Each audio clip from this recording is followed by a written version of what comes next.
আমাদের জীবনে অনেকগুলো স্বপ্ন থাকে, মানুষ স্বপ্নের জন্য আকাঙ্ক্ষার জন্য মানুষ জীবন দেয়। জীবন দেওয়াটা কিন্তু অত্যন্ত কঠিন একটি কাজ। যারা দেশকে ভালোবাসেন, দেশের জন্য মানুষ জীবন দেয়, শুনেছি যে দেশের জন্য মানুষ জীবন দেয় এবং দিয়েছিল।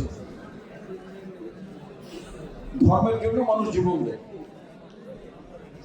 ভাষার জন্য মানুষ জীবন দেয়, বিভিন্ন উপন্যাসে শোনা গিয়েছে, পড়া গিয়েছে, সেজন্য কি মানুষ ভালোবাসার মানুষের জন্য জীবন দেয়।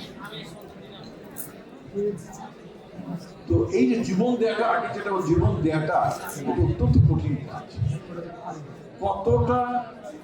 কতটা ইমোশনাল, কতটা ডেডিকেশন থাকে, মানুষ নিজের সবচেয়ে প্রিয় জিনিসটি, প্রিয় জীবনটি মানুষ অকাতরে দান করে দেয়।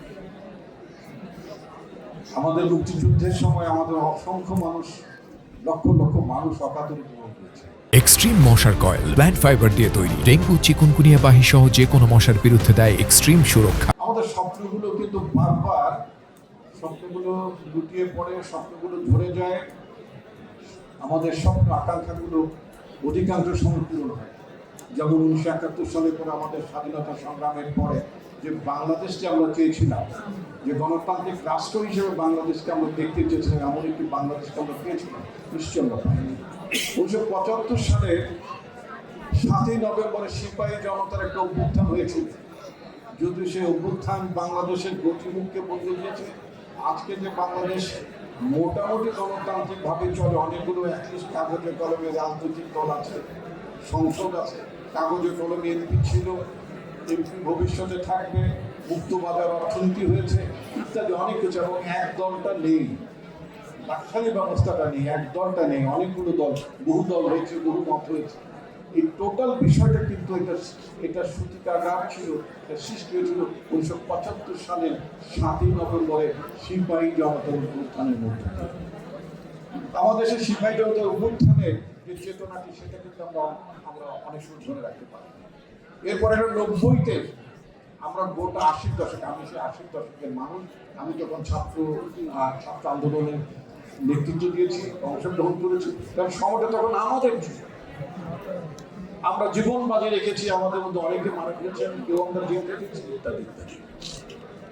কিন্তু 90-এর পরে আমরা যে বাংলাদেশ থেকে যেভাবে গণতান্ত্রিক রাষ্ট্র হিসেবে বাংলাদেশ থেকে চেয়েছিলাম, সেটা আমরা কিন্তু সেইভাবে পাই।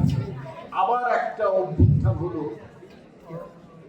2024 সাল, আবার অসংখ্য মানুষ জীবন দিলেন, 2000-এর মতো মানুষ জীবন দিয়েছে, 20 সহস্রাধিক মানুষ পঙ্গুত্ব বরণ করেছে। আমি নিজে চক্ষু বিজ্ঞান ইনস্টিটিউট হাসপাতালে আমি 41 জন মানুষের সাথে দেখা করেছি।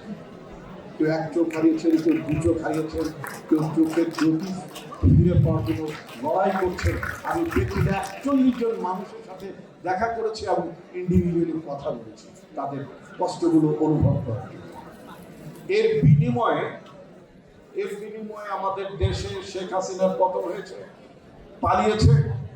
800-900 বছর ইতিহাসে কখনো শাসক পেছনের দরজা দিয়ে পালিয়ে যায়নি, যেটা বাংলাদেশের অনির্বাচিত প্রধানমন্ত্রী, ক্ষমতা দখলকারী প্রধানমন্ত্রী শেখ হাসিনা পালিয়ে গিয়েছিল। তার সভাসদ, তার চামচা সবাই পালিয়ে গিয়েছিল। এমন পরিস্থিতি তৈরি হয়েছিল, সবাই পালিয়ে গিয়েছিল। সে পালিয়ে যাওয়ার নায়ক হচ্ছেন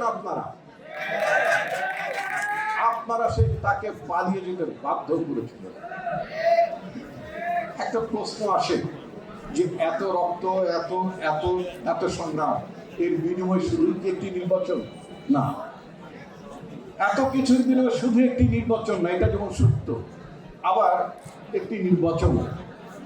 এই কারণে একটি নির্বাচন, যদি 1971 সালে যে পাকিস্তানি যে সরকার ছিল, তারা যদি জনগণের ম্যান্ডেটকে যদি তারা গ্রহণ করত, 70 সালে নির্বাচনের কথা বলছি, তাহলে কি আমাদের মুক্তিযুদ্ধের প্রয়োজন হতো? যদি শেখ মুজিবুর রহমান প্রধানমন্ত্রী হয়ে যেতেন, সংসদ চলত, জনগণের শাসন যদি চলত, গণতান্ত্রিকভাবে রাষ্ট্র যদি পরিচালিত হতো, তাহলে কি?